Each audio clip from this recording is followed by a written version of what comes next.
यदि आप लॉ पढ़ना चाहते हैं तो कहीं और क्यों जाना। हमारे ऐप को डाउनलोड करें और लॉ पढ़ें। नमस्ते सदा वत्सले मातृभूमि। गंभीर विषय पर चर्चा हम लोग करते ही हैं, लेकिन आज जो विषय है वो मुझे लगता है कि इस समय की तात्कालिक परिस्थितियों में सबसे ज़्यादा गंभीर विषय बनता है। विषय है उत्तराखंड हाई कोर्ट में एक केस आया और उस केस में ऑनरेबल कोर्ट ने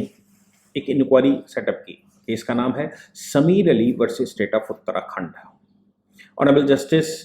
सुधांशु ढूलिया और ऑनरेबल जस्टिस आलोक कुमार वर्मा ने एक डिटेल्ड इंक्वायरी सेटअप का ऑर्डर किया था।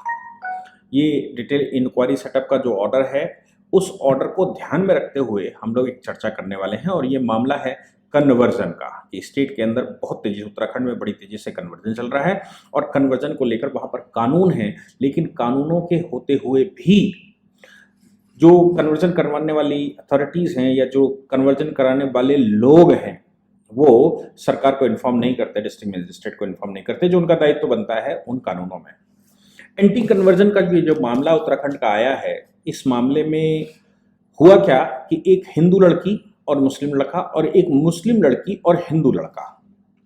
इन मुस्लिम ने हिंदू कन्वर्जन किया और हिंदू ने मुस्लिम कन्वर्जन किया और कन्वर्जन करके विवाह किया। जबकि उन मामलों में जब कन्वर्जन किया गया था तो उत्तराखंड के एंटी कन्वर्जन लॉ के तहत या फ्रीडम ऑफ रिलीजन एक्ट 2018 के तहत वहां डिस्ट्रिक्ट मजिस्ट्रेट को इन्फॉर्म करना था और एक प्रॉपर अथॉरिटी के सामने इन्फॉर्म करके उसके सामने प्रेजेंट होना होता है और प्रेजेंट होकर उनको बताना होता है कि हम अपनी मर्जी से रिलीजन चेंज कर रहे हैं।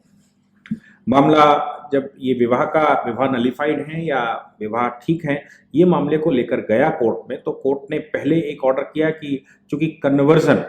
उत्तर प्रदेश में हुआ था, उत्तर प्रदेश के एक डिस्ट्रिक्ट शामली या कोई दूसरी जगह पर हुआ था, वहां कन्वर्जन हुआ, तो कहा कि एडजेसेंट डिस्ट्रिक्ट को ऑर्डर किया गया कि भाई इंक्वायरी करके जमा करें और हमको बताएं।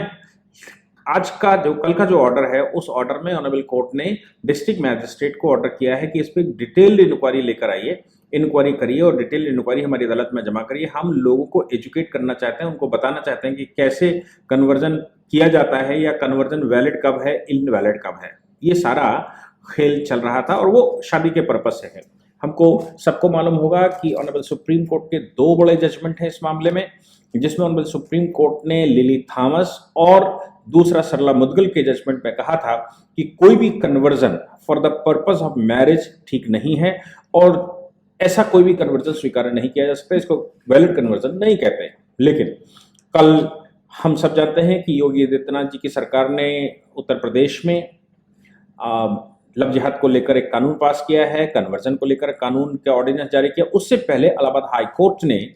ऑनरेबल जस्टिस पंकज नकवी ने एक ऑर्डर किया था और कहा था सुबह कि सरकार को अधिकार नहीं है या सरकार नहीं तय करेगी कौन किससे शादी करे और कौन किससे शादी नहीं करे। ऑनरेबल जस्टिस पंकज नकवी के जो जजमेंट था, उस जजमेंट को इम्प्लीमेंटेशन में आया उसके तुरंत बाद योगी आदित्यनाथ जी ने कानून पास करके ऐसा क्लैरिफिकेशन दे दिया कि ये चलेगा, ये नहीं चलेगा। मैं आज डिस्कशन करना चाहता हूं इस विषय के साथ कि एंटी कन्वर्जन का भारत में मामला कब से चल रहा है, कन्वर्जन के मामले को कैसे भारत में डील किया जाता है। ऐसा नहीं है कि स्वतंत्रता से पहले कन्वर्जन की भारत में समस्याएं नहीं थी। स्वतंत्रता से पहले हम सबको मालूम है कि अंग्रेज यहाँ पर बैठा हुआ था और अंग्रेज जब यहाँ पर बैठा हुआ था तो उसके समय पर भी कन्वर्जन बड़ी तेजी से चलाया गया और इसी का परिणाम थे कि अंग्रेज का 1941 का जो सेंसस है, उस सेंसस में वो कहता है कि अबाउट 46% क्रिश्चियन भारत में हैं, जबकि वो प्रैक्टिस में नहीं थे। इनको सबको हम क्रिप्टो क्रिश्चियन कहते हैं या टुवर्ड्स द क्रिश्चियनिटी, ऐसा वो फंसा कर क्रिश्चियन इस्लाम तो सीधा कन्वर्जन करता है, लेकिन क्रिश्चियनिटी की खास बात यह है कि वो पहले व्यक्ति को फोल्ड करती है, मोल्ड करती है, प्रलोभन देती है और धीरे धीरे करके एक पीढ़ी निकालती है, दूसरी पीढ़ी को प्योर रूप से ले आती है और तीसरी पीढ़ी पर वो भगवान का विरोध, हिंदुस्तान का विरोध, हिंदू जाति का विरोध और ये सब करना शुरू कर देता है। लेकिन वो पहले व्यक्ति को पटाने का काम करते हैं। इसको ध्यान में रखते हुए उस समय की प्रिंसली स्टेट्स, क्योंकि प्रिंसली स्टेट्स का मैटर, इसलिए उस समय की प्रिंसली स्टेट्स ने अपने अपने यहां कानून पास करके रखे थे कि भाई ये नहीं चलेगा और हम इसको स्वीकार नहीं करते। जैसे मैं उन प्रिंसली स्टेट्स के नाम बताना चाहूंगा आपको। उस समय खास तौर से जो कन्वर्जन चल रहा था वो राजस्थान में चल रहा था, इसलिए उन प्रिंसली स्टेट्स में कोटा, बीकानेर, जोधपुर, रायगढ़, पटना, सरगुजा, उदयपुर और कालाहांडी ये स्टेट थे जिन्होंने अपने यहां एंटी कन्वर्जन लॉ पास करके रखा था कि हम कन्वर्जन को स्वीकार नहीं करेंगे।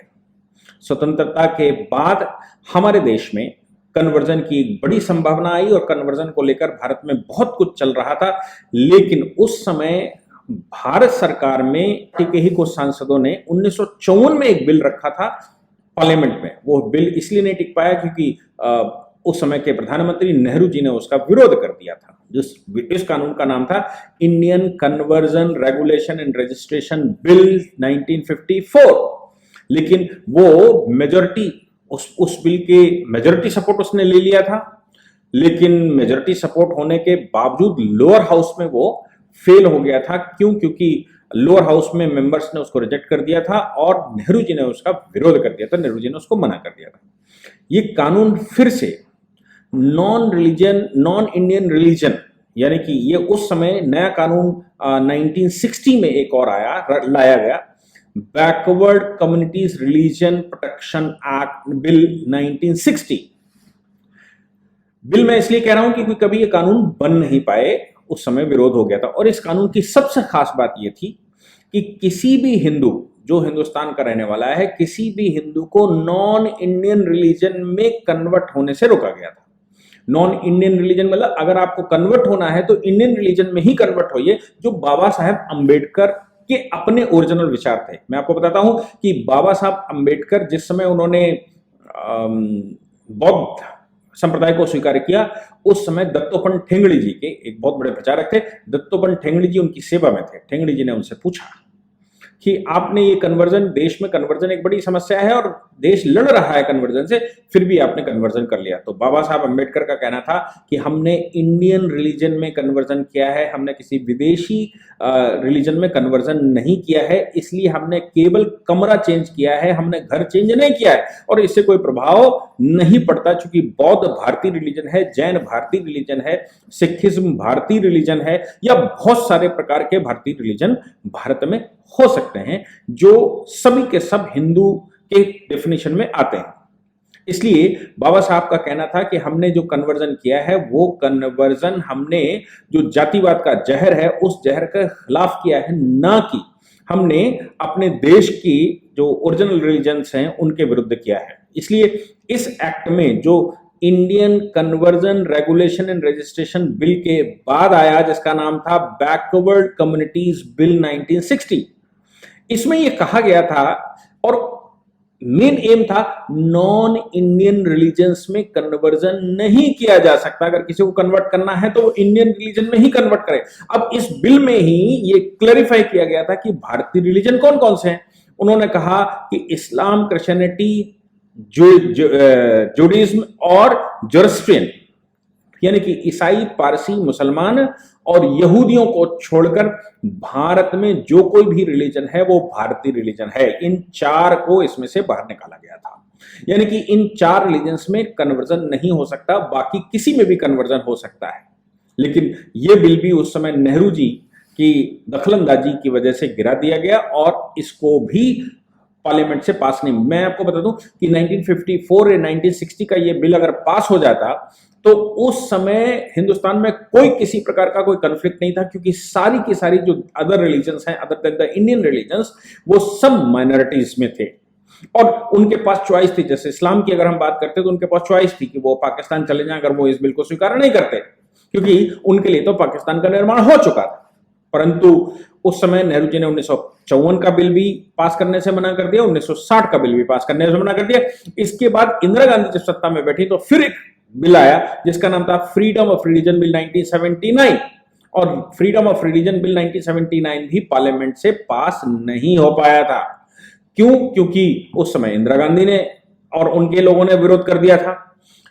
बाद में भारतीय जनता पार्टी की सरकार बैठी तो भारतीय जनता पार्टी की सरकारों ने यह आश्वासन दिया देश को कि हम एंटी कन्वर्जन लॉ लेकर आएंगे, और एंटी कन्वर्जन लॉ को लेकर आप सब जानते हैं कि 2015 में देश में बहुत सारा बवाल हुआ था, जिसमें लोग अपनी घर वापसी कर रहे थे और घर वापसी करते समय लोगों ने ऊधम मचाया। तो भारतीय जनता पार्टी के सांसदों ने असेंबली में भी कहा कि आप चाहें तो हम एंटी कन्वर्जन लॉ ला सकते हैं, अगर आपको कन्वर्जन से ये समस्या है तो एंटी कन्वर्जन लॉ आया सकता है, लेकिन उस समय कोई भी सांसद नहीं बोला अपोजिशन का कि एंटी कन्वर्जन लॉ लाया जा सकता है। मैं आपको बता दूं, लेकिन ये इनिशिएटिव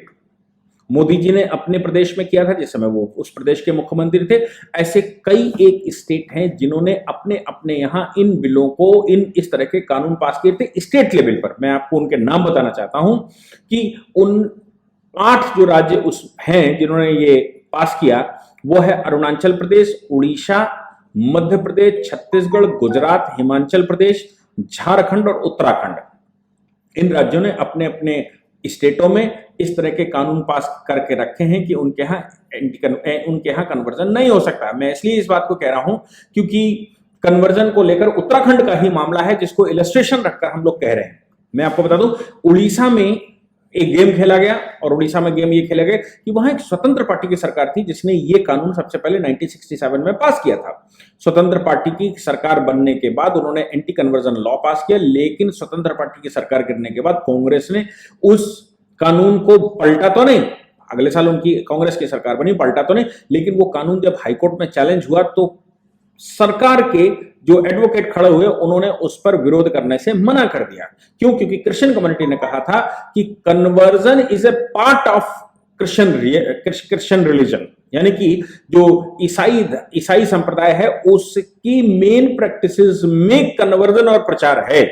और ईसाइयत का प्रचार किया जाता है और में कन्वर्जन किया जाता है। ये उनका धार्मिक कृत्य है, इसलिए इस कृत्य को लेकर कॉन्स्टिट्यूशन में जो फ्रीडम ऑफ रिलीजन है, फ्रीडम ऑफ रिलीजन के अगेंस्ट में होगा अगर आप कन्वर्जन रोक देते हैं, क्रिश्चियन कम्युनिटी को कन्वर्जन करने से रोक देते हैं। ये उन्होंने आर्गुमेंट किया उड़ीसा हाईकोर्ट में, लेकिन सरकार ने उसका कोई रिप्लाई नहीं दिया। इसलिए उड़ीसा हाईकोर्ट ने अपने जजमेंट में भी लिखा था कि बड़ा अफसोस है कि इसका विरोध राज्य सरकार नहीं कर रही है और राज्य का एडवोकेट नहीं कर रहा है, इसलिए इस कानून को ब्ला ब्ला ब्ला। मैं आपको बता दूं, इसके अतिरिक्त भी जहां जहां ये एंटी कन्वर्जन लॉ लागू हुए हैं उनमें मध्य प्रदेश ने 1964 में बनाया है, Madhya Pradesh freedom of religion act 1968, इन सभी जगह पर यह कहा गया है कि फोर्स कन्वर्जन रोका जाता है। और आपको अगर कन्वर्जन, मोस्टली स्टेटों ने यह किया कि आपको अगर कन्वर्जन करना है तो आप डिस्ट्रिक्ट मैजिस्ट्रेट के सामने उपस्थित हुई है, उसके सामने एफिडेविट लगाकर कहिए शपथ पूर्वक कि हम कन्वर्जन करने जा रहे हैं और हमको कन्वर्जन करना है। क्यों? क्योंकि freedom of religion is the fundamental right under Article 21 of freedom of religion is the fundamental right. That is why every person having a right to do the faith on any religion. But वो religion conversion प्रलोभन में नहीं हो रहा है, जबरदस्ती दबाव में नहीं हो रहा है, किसी लालचवश नहीं हो रहा है या किसी अन्य कारण से नहीं हो रहा है। ये बात आपको ऑन एफिडेविट करनी पड़ेगी, बिल्कुल वैसे ही जैसे कि आप अपनी प्रॉपर्टी का ट्रांसफर करते हैं। आपकी प्रॉपर्टी कन्वे होती है, आप ट्रांसफर ऑफ प्रॉपर्टी पढ़ेंगे तो ट्रांसफर ऑफ प्रॉपर्टी में कन्वेंस, उसका सेक्शन 5 पढ़िए तो conveyance of the property, conveyance of the property मतलब ट्रांसफर होता है, आपने उसका कोई इंटरेस्ट किसी को ट्रांसफर कर दिया और ये व्यक्ति का इंटरेस्ट पूरा पूरा ट्रांसफर हुआ जा रहा है, देश का इंटरेस्ट ट्रांसफर हुआ जाता है, रिलीजन का इंटरेस्ट ट्रांसफर हुआ जाता है। तो जहां ट्रांसफर प्रॉपर्टी में आपको रजिस्टर्ड एग्रीमेंट करना पड़ता है और रजिस्ट्रार के सामने उपस्थित होकर आपको बोलना पड़ता है कि हम स्वेच्छा से ये प्रॉपर्टी फला फला व्यक्ति को ट्रांसफर कर रहे हैं जिसका मूल्य मुझे दे दिया गया है, तो फिर किसी व्यक्ति का रिलीजन चेंज करने से पहले क्यों नहीं किसी अथॉरिटी के सामने उपस्थित होकर उसको एफिडेविट लगाना और उसको ये कहना कि मैंने इस उक्त मामले में मैंने स्वेच्छा से कन्वर्जन स्वीकार किया है। और इसके साथ साथ एक बात मैं और बता दूं कि जो इस तरह के कानून हैं, इन कानूनों पर ऑनरेबल सुप्रीम कोर्ट में भी कई एक केसेस आ चुके हैं और सुप्रीम कोर्ट की जो रूलिंग्स हैं उन रूलिंग्स में ऑनरेबल सुप्रीम कोर्ट इन मामलों में बोल चुका है कि देखिए अगर आप ऐसा कुछ सोचकर रखते हैं तो सेक्शन 25 आर्टिकल 25 में व्यक्ति को अधिकार है अपनी प्रैक्टिस करने का, लेकिन Ratilal Panachand Gandhi versus state of Bombay में क्लैरिफाई सुप्रीम कोर्ट ने किया है कि हर एक व्यक्ति का फंडामेंटल राइट है कि वो अपने रिलीजन को स्वीकार करे, लेकिन खाली रिलीजियस बिलीफ के लिए नहीं, उसको अप्रूव करना पड़ेगा, उसको प्रूफ करना पड़ेगा और उसको शो करना पड़ेगा कि उसको जिस रिलीजन में वो जा रहा है उसके रिलीजियस आइडियाज उसको अच्छे लगते हैं और उन रिलीजियस आइडियाज में वो अपने आप को ले जाना चाहता है और कन्वर्जन करना चाहता है। इसलिए सीधा ब्लैंक कन्वर्जन स्वीकार नहीं है, ये सुप्रीम कोर्ट कह चुका है अपने जजमेंट में। इसके अलावा सुप्रीम कोर्ट का एक दूसरा जजमेंट आया रेव स्टैनिलाउस versus state of Madhya Pradesh. इस जजमेंट में भी ऑनरेबल सुप्रीम कोर्ट ने ये जो स्टेट के religious law anti conversion loss थे, इन स्टेट के एंटी कन्वर्जन लॉस को वैलिड ठहराते हुए कहा कि उड़ीसा मध्य प्रदेश का लॉ वैलिड है, फ्रीडम ऑफ रिलीजन एक्ट, और इसके तहत जो कानून बनाया गया है उसमें किसी प्रकार की कोई गड़बड़ी नहीं पाई जाती और आर्टिकल 25 के अनुसार ये बिल्कुल उचित कानून है, क्योंकि किसी भी व्यक्ति का कन्वर्जन अगर किया गया है या वो कन्वर्ट हो रहा है तो वो एक अथॉरिटी के सामने उपस्थित हो और उपस्थित होकर उस अथॉरिटी को वो बताए